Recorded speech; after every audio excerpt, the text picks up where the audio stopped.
মামলা হামলা আর লাগাতার প্রাণনাশের হুমকির মুখে পড়েছে চট্টগ্রামের হিন্দু আইনজীবীরা।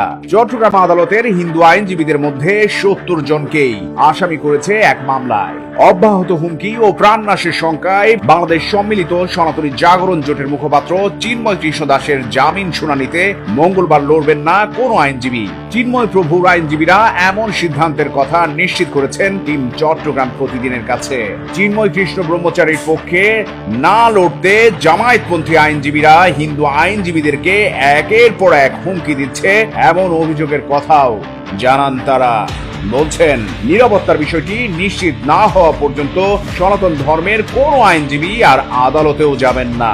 বাংলাদেশ সম্মিলিত সনাতনী জাগরণ জোটের মুখপাত্র ও পুণ্ডরিক ধামের অধ্যক্ষ চিন্ময় কৃষ্ণ ব্রহ্মচারীর জামিন শুনানি মঙ্গলবার। এদিন তার পক্ষে আইনি লড়াইয়ে থাকবেন না কোন আইনজীবী। টিম চট্টগ্রাম প্রতিদিনকে এমন কথা জানিয়েছেন চিন্ময়ের আইনজীবীরা।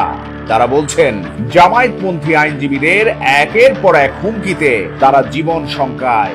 অভিযোগ উঠেছে, চিন্ময় কৃষ্ণ দাসের পক্ষে জামিন শুনানিতে অংশ না নিতে বিভিন্ন আইনজীবীকে মুঠোফোনে হুমকি ধমকি দেন বিএনপি জামায়াতপন্থী আইনজীবীরা।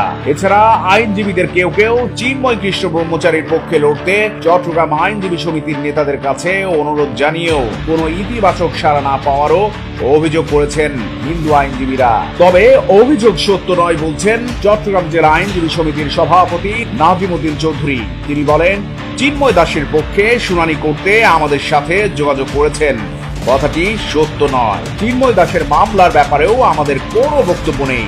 আমরা কেবল আইনজীবী হত্যা মামলায় কাউকে অংশ না নিতে অনুরোধ জানিয়েছি মাত্র। চিন্ময় দাসকে কোনো মামলা শুনানি করেছে আমাদের সাথে যোগাযোগের এই কথা সত্য না। দ্বিতীয় কথা হলো যে আইনজীবী সমিতি কেউ কেউ বাধা দিতে এরকম করে আমরা অনুরোধ করছি মার্ডার কেস আইনজীবী হত্যা মামলায় কেউ অংশগ্রহণ না করার জন্য। চিন্ময় দাসের মামলার ব্যাপারে আমাদের কোনো বক্তব্য নেই। কে আছে এটা আমরা কোর্টে আসলে দেখবো, কে মুভ করবে কে। কোনো লয়ারের সাথে আমাদের কোনো যোগাযোগও নেই, আমাদের থেকে পারমিশনও নেই বা আমরা বাধা দিতে এরকম কোনো কথা নেই। চট্টগ্রাম জেলা আইনজীবী সমিতির সভাপতি নাজিমউদ্দিন চৌধুরীর এমন বক্তব্যের প্রসঙ্গে চিন্ময় কৃষ্ণ ব্রহ্মচারীর আইনজীবীরা বলছেন, পুলিশের দায়ের করা একটি ভাঙচুর মামলার আসামির পক্ষে আইনি লড়তে গিয়ে সোমবার লাঞ্ছিত হতে হয়েছে নেজামউদ্দিন নামের এক আইনজীবীকে। তারা বলছেন, অথচ ওই মামলার আসামিও হিন্দু নয়, তিনি মুসলিম সম্প্রদায়ের।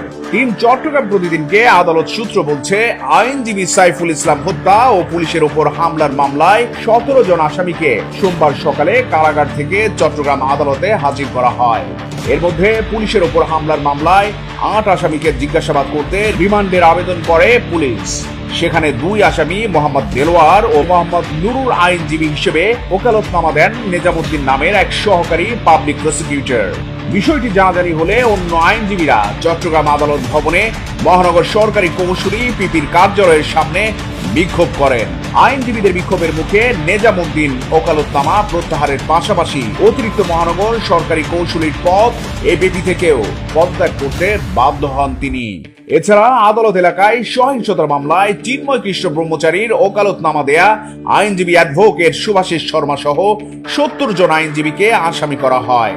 সনাতনী আইনজীবীরা বলছেন, যাদের আসামি করা হয়েছে এদের মধ্যে অনেকেই ঘটনার দিন আদালতের আশপাশেও ছিলেন না।